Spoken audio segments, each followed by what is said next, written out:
Very excited to have this guest on our call today from the automotive industry. We're going to jump into that in just a second. As people are coming on, we want you to just say hi to us.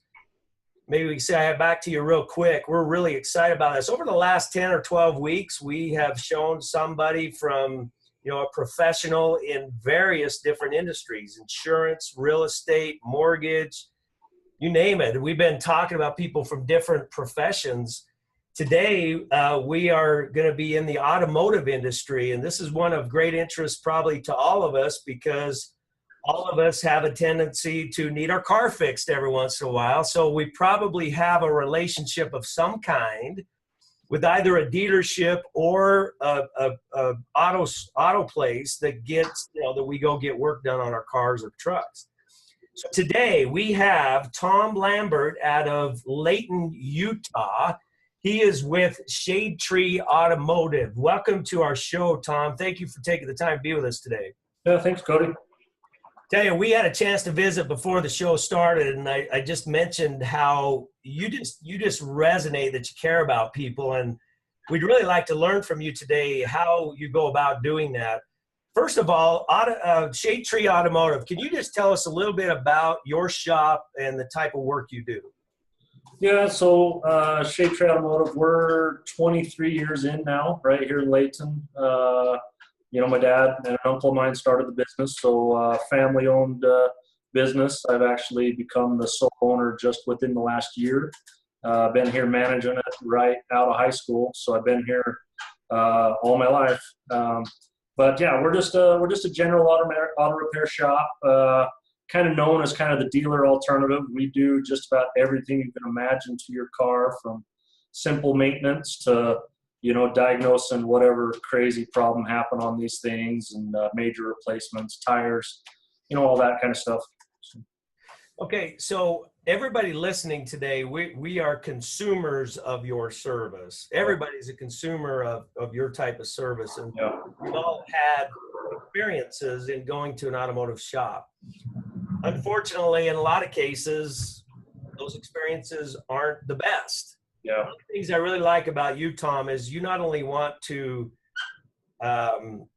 create a good reputation for your own shop, you're trying to create a better reputation for the entire industry. And we really appreciate that example that you give there. That's the reason you agreed to be on the show today, because it's an effort for you to help elevate your entire profession. Yeah, for sure. Tell us a little bit. So let's say that I come into your shop. I need something done on my truck. Something's wrong with it. I don't know what it is. I bring it into your shop. I need you to tell me what's wrong. Give me an estimate. Can you walk me through the process of how you would take care of me as a new customer? Yeah, for sure.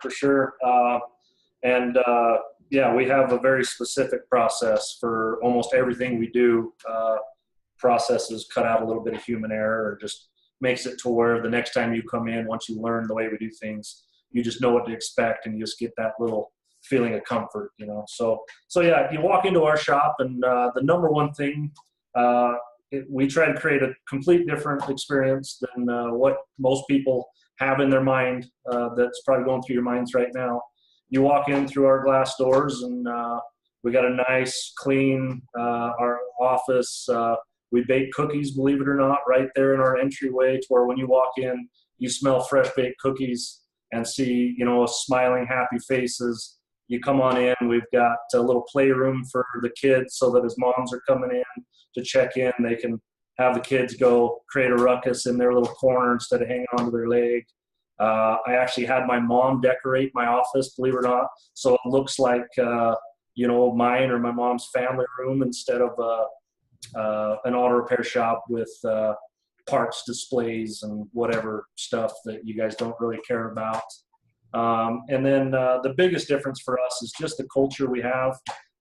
Me and the other three in the office, we love what we do. We love people. We enjoy our job, and we just have an absolute blast every day. And then the fact that we're so happy at work, we attract happy customers. So it's just a totally different feel in our office than what you would first expect. So that's nice. So it's nice to be in a warm and inviting environment.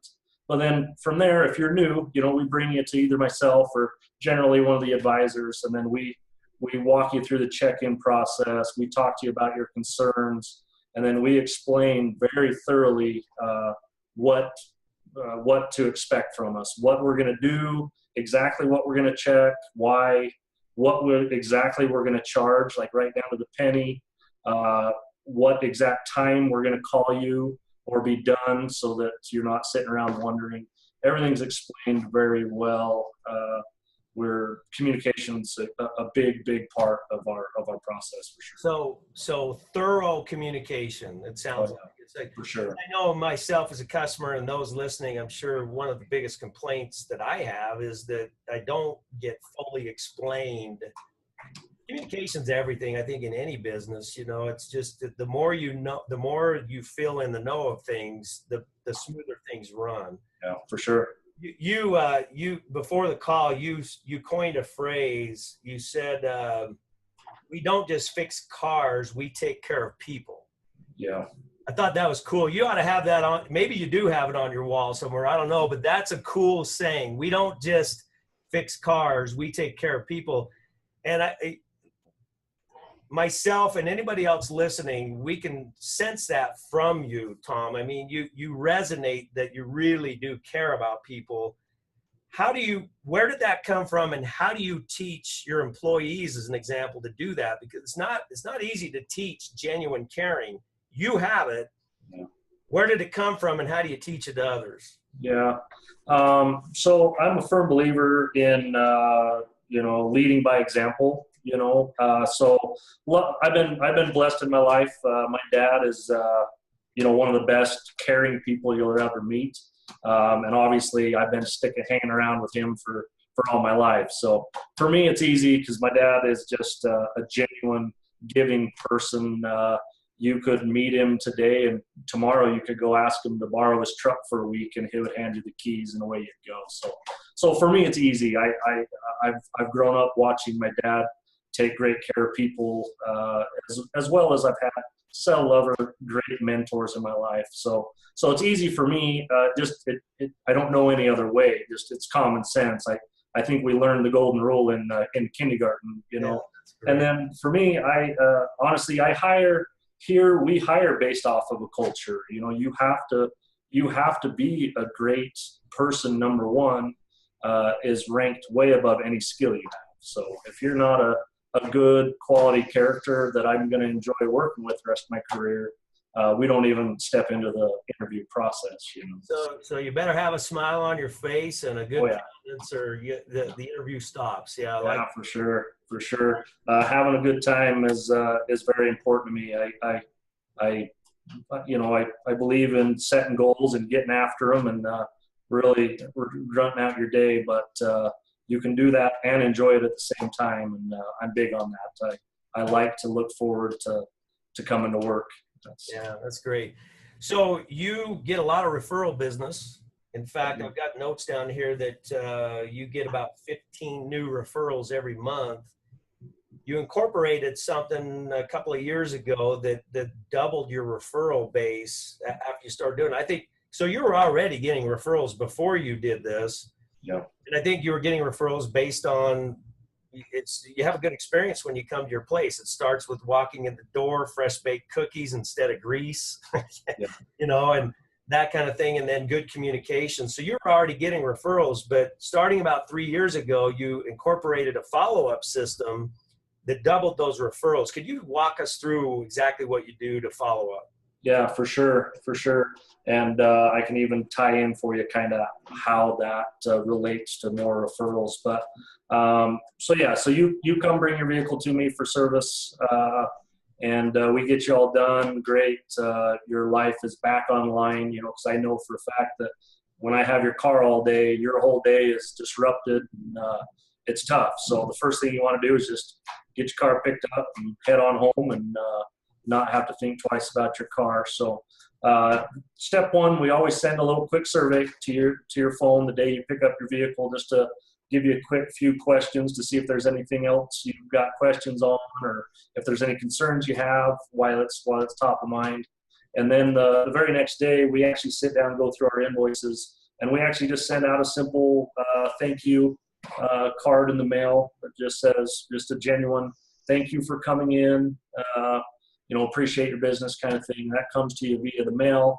And that usually shows up to you about a week down the road when you've probably started to kind of forget about your auto repair guy because, there's a lot of other things that rank a little higher in importance than thinking every morning you wake up, I wonder what Tom over there at Shade Tree's doing.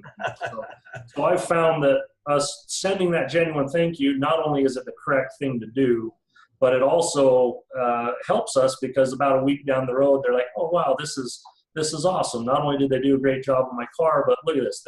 They sent me a thank you in the mail. And then they're more inclined to, it usually prompts them, they're more inclined to keep you top of mind a little more and then speak of you a little bit more to their friends and families and neighbors. And we've directly related it, to pretty much doubling our referrals over the past 3 years by using that system. And there's no better compliment to me than somebody trusting me enough to send somebody to me. So. Now, I noticed you got a couple of those cards behind you. Yeah. Do you mind just grabbing one of those? I'd like to show us what you send out and what's on the inside of the card. Yeah. So on the front, I don't know if you can see that, just a genuine, thank you. Just looks like a normal thank you card. On the inside, just kind of a quick general note, thank you for coming to see us. Your continued support for our local business is very much appreciated. And then most importantly, got a good looking picture there of me and a couple of my favorite people there. I need to update that because we've added somebody to the team. But yeah, just a genuine, simple thank you. You can look, believe it or not, I don't handwrite that, but it looks, personal and just a genuine thank you. And, since I've started using this, I'm such a fan of it that I convince a lot of people I do business with to try it. So I get excited when I get these in the mail too. That's great. I notice in there, and I think this is really important. You said you've more than doubled your referrals since you started doing this. Yeah. Didn't look to me like you asked for a referral in that card. Do you ask for referrals or you just say thank you? No, I think I'm a firm believer in thank you being a genuine thank you. To say thank you and then, oh, by the way, give me, they've already given me their trust to come and see me. There's plenty of other places that they could have gone and spent their hard-earned money. So just a genuine thank you. It's very, very important to me that that's all it is. I don't like to ask for more than we've already gotten. Well, Tom, you naturally incorporate a principle that we teach in our seminars all over the world. Is a concept that we say, don't ask for the referral, deserve it. Yeah. And you just naturally do that. You deserve the referral from the time they walk in the front door all the way through the process to how you follow up with a genuine thank you card. Sometimes you send gifts along with the card. Yep. So you're a great example of that. It's interesting that we need to teach people. We basically, what you're doing today and what we do all day, every day, is we're teaching people how to be nice to each other. And it's kind of sad that we have to do that in today's world, but we kind of have to do that in today's world. And so you're an incredible example of that. Are there any final words of counsel or wisdom to a fellow automotive a person of just some things that you can do to be more genuine with your customer base? Oh gosh, that's a tough one. I'm quite passionate about that. Like you kind of hit on a little bit. I'm not just doing this to what I do every day to build my business. I'm so passionate about it that I really am working over the next few years to change our whole image of an industry as a whole. It's kind of a lofty goal. I'm not sure what kind of an impact I can make, but yeah, I talk to shop owners all the time. I'm actually going to travel around a few shops this afternoon after our interview because I'm just passionate about these good, hardworking people. But mostly just kind of take a step back and realize what we're really doing. Customers, you guys have a choice to go and spend your money in tens and thousands of places. You come to see us, and we just got to remember we're taking care of you. You know, your car is a byproduct, but you know, you come to see me. My job is to make you know that your day, everything's going to be okay. I'm going to take care of it. So, you know, Tom, there's an interesting concept that you have incorporated that a lot of people don't understand. And I like to coin this by saying a rising tide raises all ships. Because you want to elevate your entire industry, you're part of raising the tide. Now, your store is called Shade Tree Automotive. You're a ship that's in the tide, but by raising the tide, by raising the industry itself, your shop actually increases. I have people all the time say, well, why would I get on and tell my competition the things that I do to be nice to my customers and generate referrals? Because that would make more competition for them. And what we teach in our seminars, and I think you fully understand, is that's not what happens at all. yeah. If I can help my competition to be better, so if we can help the automotive industry to get a better reputation, you at your shop will get more customers. Does that make sense? Sure. Oh yeah, for sure. And you know, we don't even have competition, honestly. I mean, there are more cars driving around right now out past the road past me than I could ever service, or any of the shops around me service in a day, you know. So yeah, sometimes we get a little narrow-minded, but we're going to change that. It's already getting better. I'm blessed. We live in the area I live in, Davis and Weber County. Obviously, I'm biased on this, but just great people around here. And honestly, we're doing a pretty good job already in comparison to the rest of the nation. It's working well together, but we could definitely do even better. Absolutely. We will. So. Well, Tom, we sure appreciate your time. We appreciate you being on here. Wealth of information you provided for us today. For those of you next week, we're going to do something unique next week on Relationship Marketing Weekly. I'm going to hold a relationship marketing course. It's going to be about 15, 16 minutes long. I'm going to give you some content that we teach in our master relationship marketing courses. It's going to kind of tie the last 12 episodes kind of together, including some of the things that Tom shared with us. I'm going to summarize in about a 15-minute. It's going to be a PowerPoint, so you'll see some visual presentation to go with it. You want to tune into that because it really, and you want to get your customers. This is what you want to get your customers to tune into, because we're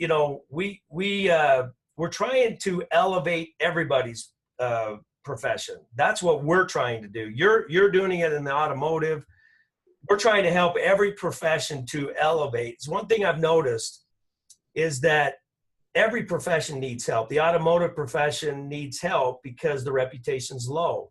It's low in insurance. It's low in real estate. It's low everywhere because, generally speaking, people in those professions, it's their livelihood. Their focus is on making money.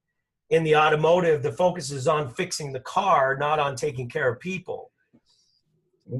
We're going to show the world how to change that. We're going to show the world how to take care of people first, and then everything else is a byproduct of taking care of people. And that's kind of what we want to convey. Listen, let's bring the human race together in kindness. That's what we're all about. We appreciate everybody tuning in today. Tom, thank you once again for the time you've spent with us, and we'll see you all next week on Relationship Marketing Weekly. Take care, everybody.